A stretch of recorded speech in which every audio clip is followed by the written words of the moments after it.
Hello everyone, welcome back to the channel. In today's tutorial, I will show you exactly how to block someone on Threads in 2025. It's a quick way to protect your experience and keep unwanted interactions at bay. So make sure that you stick around until the end so that you could learn how to unblock later if you changed your mind. So without further delay, let's get straight into it.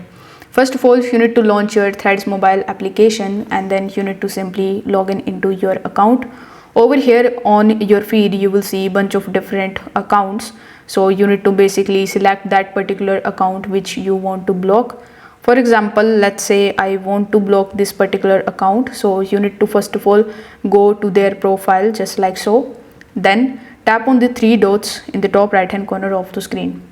As soon as you tap on this, you will be able to see this type of pop-up in the bottom where you will see a bunch of different options. Simply tap on the block option here in the bottom and tap on the block option again. Now you need to press OK and you have successfully blocked this person or someone on your Threads application. Now let's say you have changed your mind and now you want to unblock this person. In order to do that, simply tap on your profile icon here in the bottom right hand corner, then tap on these two lines in the top right hand corner of the screen. Now go to privacy, then tap on the blocked profiles option. Here in this list, you will be able to see all of the persons whom you have blocked.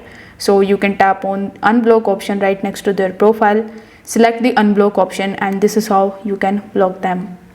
So this is how you can block someone on Threads. It is very fast, effective and reversible if you change your mind.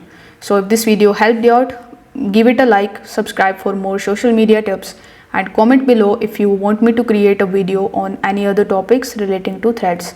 Thanks for watching this video and I will see you in the next one.